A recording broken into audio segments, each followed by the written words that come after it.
Assalamualaikum warahmatullahi wabarakatuh. Waalaikumsalam warahmatullahi wabarakatuh. Bagaimana kabarnya anak-anak? Alhamdulillah, luar biasa. Allahu Akbar. Yes. Baik. Sebelum mengawali kegiatan ini, mari kita berdoa. Silakan ketua kelasnya menyiapkan doa. Doa mulai. Bismillahirrahmanirrahim. Raditu billahi rabban wa bil islami dina wa bi Muhammadin nabiyyan wa rasulah. Rabbi zidni ilma warzuqni fahma. Amin ya rabbal alamin. Terima kasih. Setelah doa, mari kita murojaah.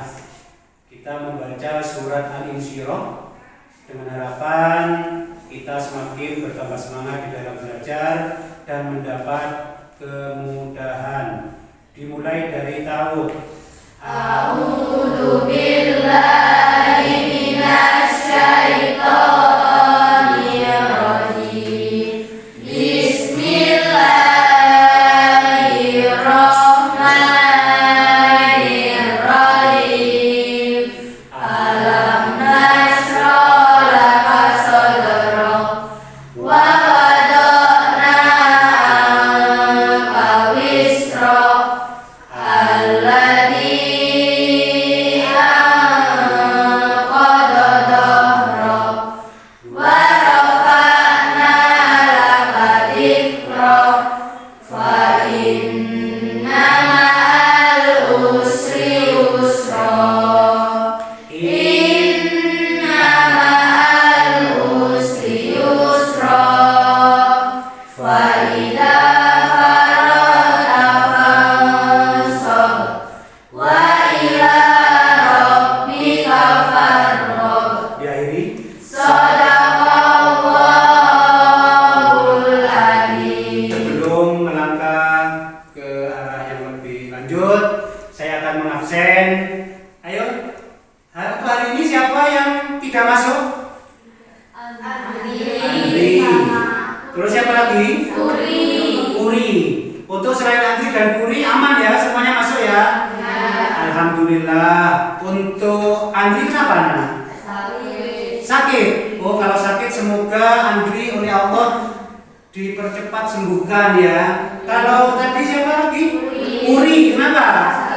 Sakit juga. Semoga kedua siswa ini oleh Allah diberi kesembuhan sehingga bisa melaksanakan aktivitas sekolahnya. Baik, anak sekalian, masih ingat pelajaran minggu kemarin? Masih. Minggu kemarin apa pelajarannya? Yaitu tentang hukum al-qamariyah dan al-syamsiyah. Ini masih agak ragu-ragu. Sebetulnya kemarin sudah paham ya tentang al-qamariyah dan al-syamsiyah. Baik, bagaimana kalau bacaan al-qamariyah? Cara bacanya harus jelas dan terang. Kalau idgham syamsiyah, memasukkan huruf yang pertama kepada huruf yang kedua. Baik, anak sekalian, sebelum pembelajaran dimulai, Pak Guru akan menyampaikan tujuan pembelajarannya. Nah, ini tujuan pembelajaran hari ini. Siswa mampu memahami makna sholat dan zikir serta pentingnya dalam kehidupan sehari-hari. Yang kedua, siswa mampu menerapkan sholat dan zikir secara konsisten dalam kehidupan sehari-hari. Baik, anak sekalian, tentunya dalam kehidupan seorang muslim, dalam keseharian ada aktivitas ibadah yang setiap hari dilaksanakan. Apa itu kira-kira? Sholat. Sholat. Sholat itu berapa kali sehari? Sholat wajib? 5 kali. Satu sholat? Subuh, Dua? Duhur, Tiga? Asar, Maghrib, Lima? Isya. Jadi ada 5 waktu sholat. Di mana sholat itu anak-anak? Di masjid lebih utama. Jika ada seorang yang sholat di rumah sah apa tidak? Sah. Baik, terima kasih. Sekarang Pak Guru akan menampilkan slide tentang materi sholat dan zikir. Kalian coba dilihat, dipahami ya. Sekarang coba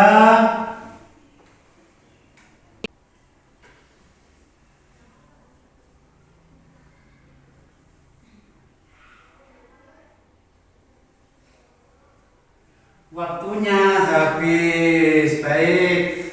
Kayaknya ini agak lemes ya. Coba ispringin dulu biar tidak dapat. Tepuk 1, tepuk 1, tepuk 2, tepuk 3.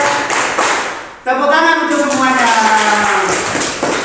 Baik, anak sekalian, setelah kalian melihat slide tentang materi sholat dan zikir, tentunya kalian mengetahui apa makna sholat atau zikir. Silakan untuk kelompok 1.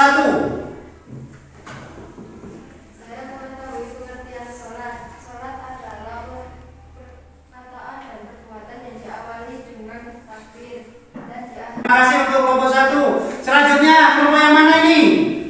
Setelah silakan kelompok 2. Saya mengetahui tentang makna zikir. Zikir adalah mengingat Allah dan berupaya selalu dekat dengannya. Sholat adalah mengingat Allah dan berusaha mendekat kepadanya. Tepuk tangan untuk kelompok 2. Selanjutnya kelompok 3. Silakan. Saya mengetahui macam-macam zikir yang dapat diamalkan. Di antaranya membaca istighfar, tasbih, tahmid, takbir, dan tahlil. Baik, jadi setelah sholat dan langsung kabur ya. Setelah sholat masih duduk dengan khusyuk, kemudian melaksanakan zikir. Tadi disebutkan oleh Mbak Irin selaku kelompok 3 ada baca istighfar. Bagaimana baca istighfar itu anak-anak? Astaghfirullahaladzim. Kemudian tasbih tadi bagaimana? Subhanallah. Dan kerjakan lembar kerja siswa tersebut. Silakan, saya kasih waktu 15 menit dimulai dari sekarang. Silakan. Ya, ini sesuai ya. Nama kelompoknya sudah ditulis sana? Sudah. Ini ada Citra, ada Dania, ada Aisyah, ada Rita, dan nah, ini disesuaikan sesuai petunjuk LKPD. Baik, ada yang sudah kira-kira? Waktunya sebetulnya masih belum habis, masih tersisa ini, masih kurang 3 menit. Nah, ayo dikerjakan, berdiskusi, usahakan hasil karyanya sempurna.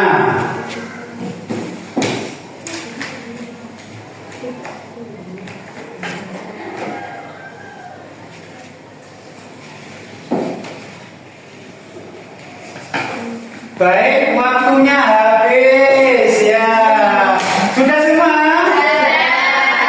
Saya minta kepada masing-masing kelompok untuk menempelkan hasil karyanya, kemudian dipresentasikan. Silakan untuk kelompok 1, 2, dan 3 menempel hasil karya diwakili oleh 1 orang. Coba ditempel dulu, nanti dipresentasikan di depan sini.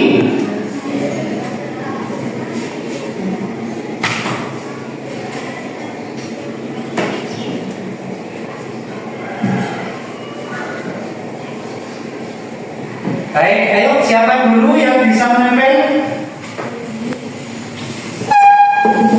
Di sebelah sana ya. Kelompok 3 betul. Ya, kelompok 2.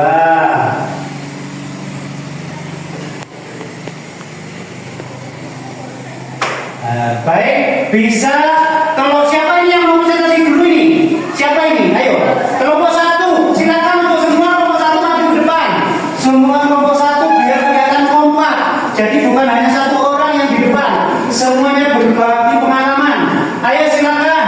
Siapa yang mewakili untuk mempresentasikan hasil karyanya? Silakan. Ayo anak, silakan kalian melihat presentasi dari teman kalian yaitu kelompok 1. Silakan. Citra ya.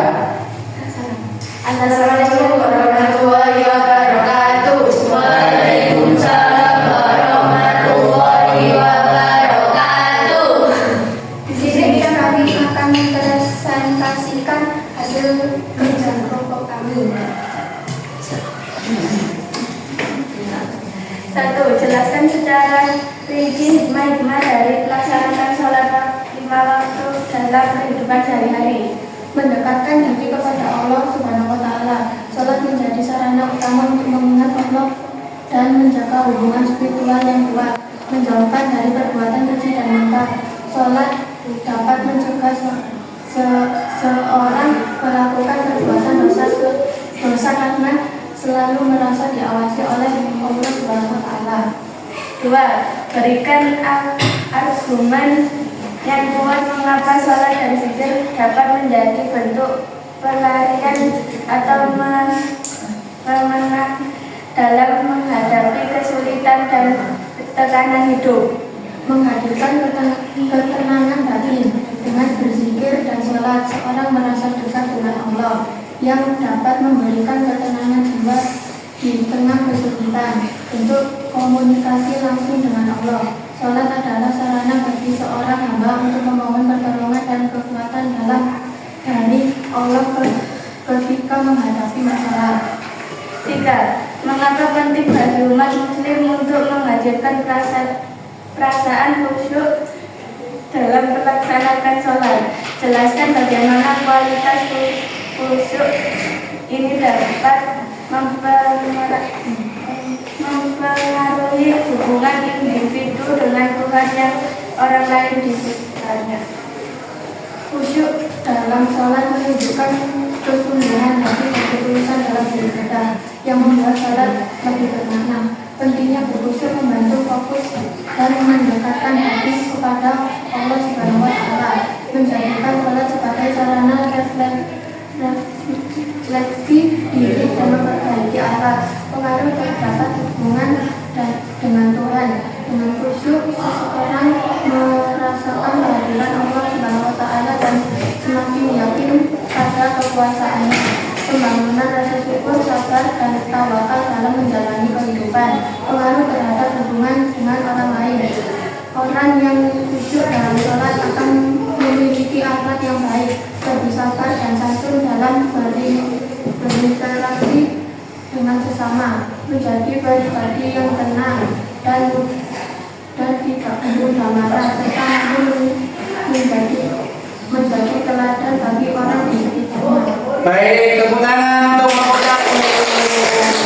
Katanya kelompok 1 kalau sholat harus khusyuk. Karena apa khusyuk itu? Menghadirkan Allah di dalam hati kita ketika kita melaksanakan sholat. Jadi kita merasa benar-benar diawasi oleh Allah. Tepuk tangan sekali lagi untuk kelompok 1. Silakan kembali ke tempat. Siapa dulu yang mau memberi kesimpulan? Ya, kelompok 1 silakan.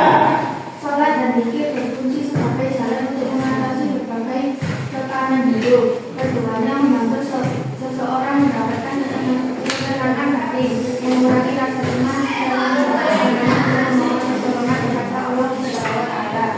Oleh karena itu, sholat dan zikir tidak hanya sholat dari ibadah saja, tetapi juga membawa pengaruh yang signifikan bagi perkembangan spiritual, kegiatan mental, dan interaksi sosial umat Muslim. Terima kasih untuk kelompok 1. Tepuk tangan. Jadi tadi kesimpulannya kelompok 1, bagaimana sholat itu bukan hanya praktek di dalam sholat, tetapi sholat itu dibawa keluar. Maksudnya apa? Perilaku kita setelah sholat semakin baik. Untuk kelompok selanjutnya yang akan memberi kesimpulan, kelompok 2 sudah siap. Ayo silakan. Terdapat bacaan dalam sholat mengandung makna yang sangat dalam dan merupakan pengabdian seorang muslim kepada Allah Subhanahu wa Ta'ala. Setiap gerakan dalam sholat seperti berdiri, rukuk, sujud, dan duduk mengajarkan nilai-nilai ketundukan, kedisiplinan, dan ketenangan. Sedangkan bacaan dalam salat yang dimulai dari takbir hingga salam berisi doa, pujian, dan permohonan yang menyatukan hati seorang hamba dengan Tuhannya. Dengan memahami dan melaksanakan gerakan sholat, bacaan sholat dengan penghayatan dan khusyuk, seorang muslim dapat meningkatkan kualitas ibadah serta meraih kedamaian hati dan keberkahan dalam hidup. Tadi disebutkan simpulannya oleh nomor 2 bahwa sholat itu adalah bentuk kepatuhan, bentuk penghambaan seorang hamba kepada Sang Khalik. Tepuk tangan untuk nomor 2. Silakan nomor 3 memberi kesimpulan. Silakan. Salat berjamaah memiliki berbagai keutamaan dalam kehidupan seorang muslim. Selain menjadi ibadah yang dianjurkan dalam ajaran Islam, salat berjamaah berfungsi sebagai sarana untuk memperkuat rasa kebersamaan, melatih kedisiplinan, dan meningkatkan diri kepada Allah Subhanahu wa Ta'ala. Dalam salat berjamaah, seseorang dapat belajar tentang tanggung jawab, kebersamaan, serta saling menghormati satu sama lain. Ibadah ini tidak hanya memberikan pahala yang berlimpah ganda, tetapi juga menciptakan suasana damai dan harmonis di tengah keluarga maupun lingkungan masyarakat. Tadi untuk kesimpulannya dari kelompok 3 bahwa sholat ini adalah simbol dari persatuan umat Islam. Terima kasih. Tepuk tangan untuk kelompok 3. Saatnya memberikan refleksi. Siapa dulu yang bisa? Oh, silakan untuk kelompok 1. Dari materi kita bermasalah dan zikir, semuanya jadi betapa pentingnya kedua ibadah ini dalam kehidupan sehari-hari. Salat lima waktu bukan sekedar kewajiban, tetapi memiliki manfaat luar biasa yang membantu menjaga karakter dan disiplin. Jadi dengan sholat kita juga bisa menjaga kebersihan. Karena apa? Ketika awal mau sholat kita langsung melaksanakan wudhu. Tepuk tangan untuk kelompok 1. Silakan kelompok 2 yang memberikan refleksi, silakan. Melaksanakan salat dengan gerakan yang benar dan bacaan yang dipahami akan membuat saya lebih khusyuk dan mendapatkan diri kepada Allah Subhanahu wa Ta'ala.